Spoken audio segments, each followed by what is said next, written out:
Man, all right. Came out pretty good. I don't think I spoke too fast, so that's good. That's good. Okay, man.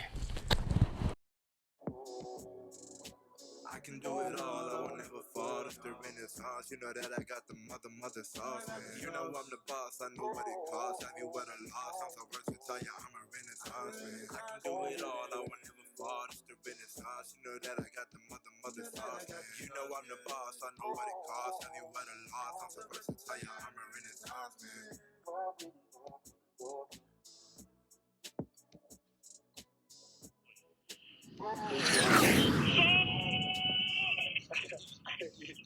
Congratulations, brother.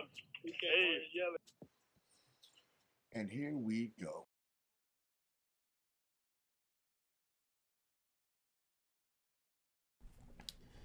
Hey, Steven. Thanks for sharing your thoughts with us. What's up, bro? Well, it's actually Gunny Gumby. I don't believe you're a Marine, nor do we share parents or any kind of closeness as friends. So let's just go ahead and keep it professional. I'll call you Steven, or I can call you Mr. Smith. Just call me Gunny Gumby. Or you can call me Gunny. Something is wrong with you, bro. All right, Steven, let's get right to it. So I guess when it comes to the Jets, how do you feel about them this season? You know I know my sports. Let me show you how bad it is for the New York Jets. Last time the New York Jets were relevant from a championship perspective was when Broadway Joe was their quarterback, walking around in tight shorts in 1969. Well, I think, we all have to ask you, why would you say that specifically? Listen, they regressed to a point where Fireman Ed said, you know what, let me retire from putting out fires. Because that's how bad the New York Jets are, okay? Really? Okay. Well, it's funny you say that. We actually have a source that states that you spoke to a New York Jet at the playoff game recently, and that individual was Elijah Moore. I ain't gonna say his name, but I didn't know who the hell he was. Really? Moore is a very promising wide receiver. I mean, analysts loved him in the draft, and he was on track to be a top 10 wide receiver last year before injury. And I think you and I could both agree that you can't really put that hit on him because he got injured during the game based off of the level of talent that he has. I had no clue.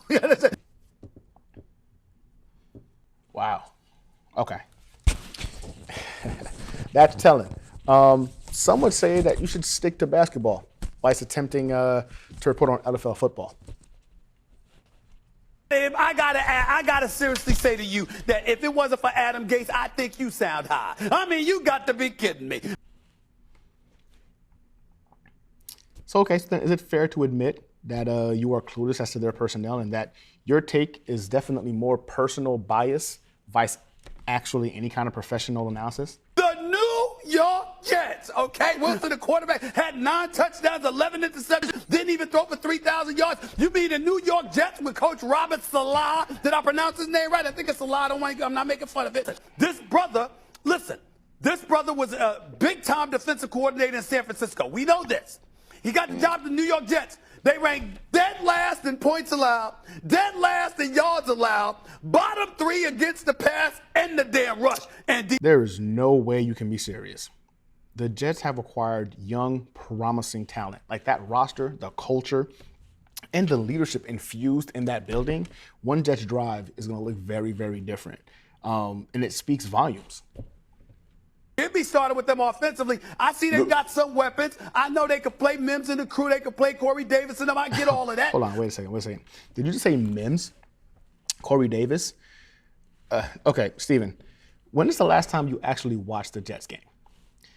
And I only ask because if you feel that those guys are the talented actual members on the roster, I don't think you've been watching football. Have you not heard about the likes of, again, Elijah Moore, Braxton Berrios?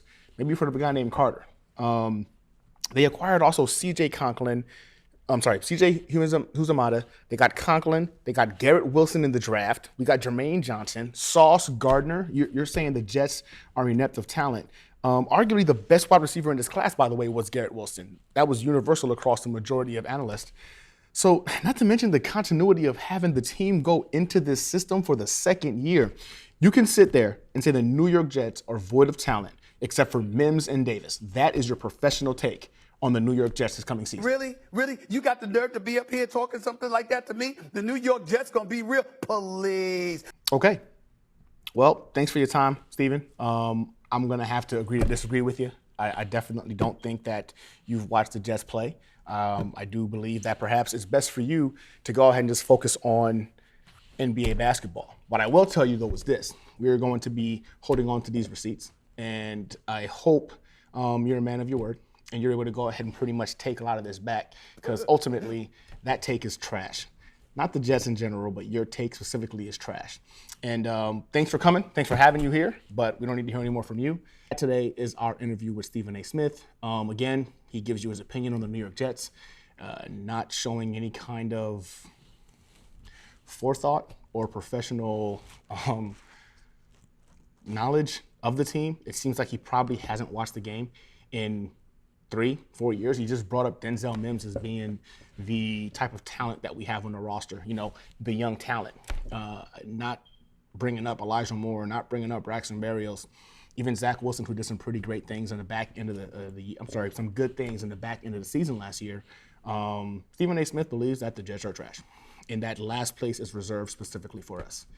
The Patriots did not have a good draft. Every analyst is telling you they don't know what the Patriots are doing.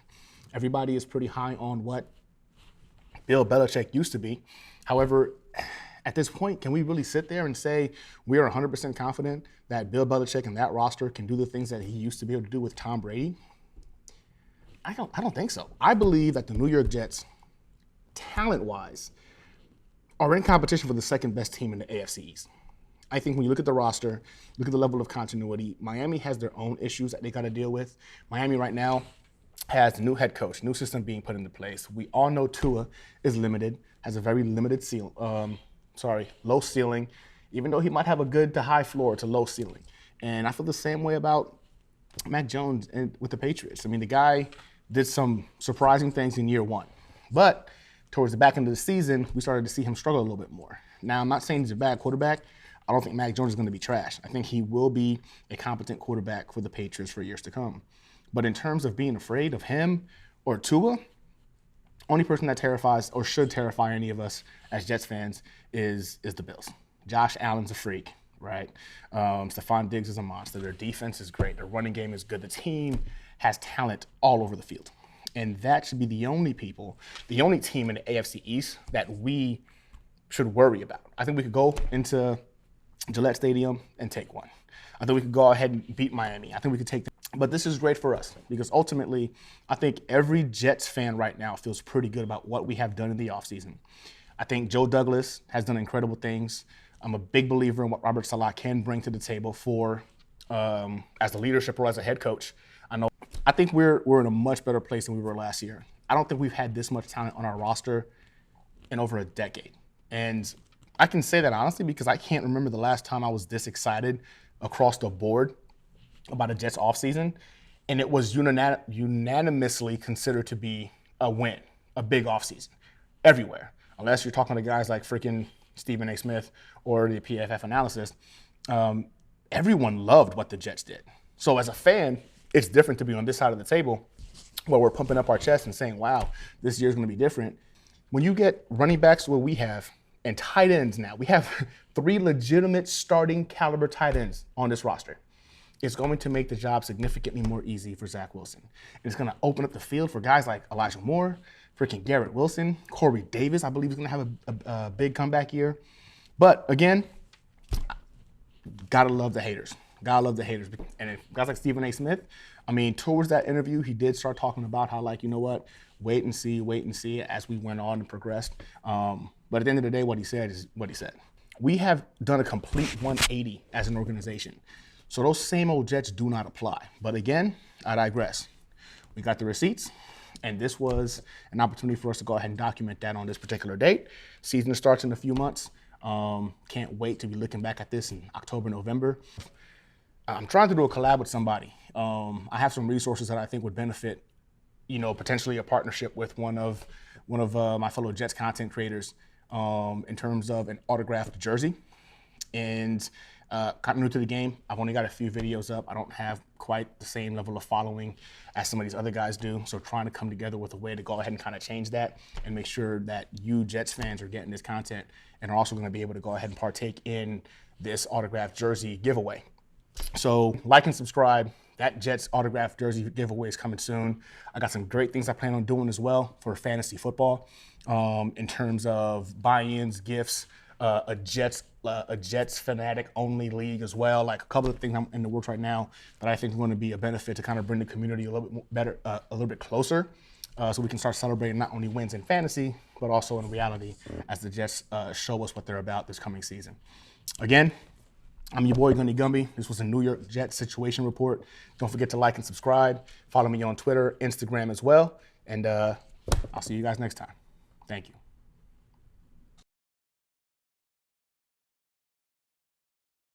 Man, all right. Came out pretty good. I don't think I spoke too fast, so that's good. That's good. Okay, man.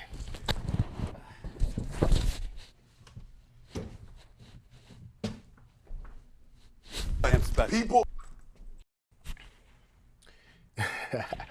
Nah, think about it, right? Like he doesn't know much about football.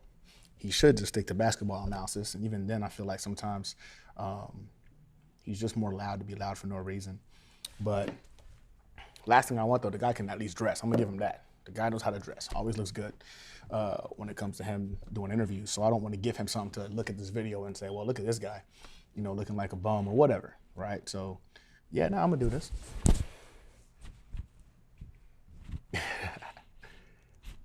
No, I don't like him like that. No, I don't care. I really don't care. What I really should do is this, though. Yeah. I should do something like this. No? I think at some point I'm gonna put the hat on. I think I'm gonna do it. At some point during the interview, I'm gonna put the hat on. You know what I should do? I should do it like this. Because I know Colin Cowherd is going to see this at some point, and this is definitely a shout out to him, like that backwards cap. He has this thing about backwards caps. I don't get it. But I should do the interview like this. This is what I should do. All right, let me stop playing around. Okay.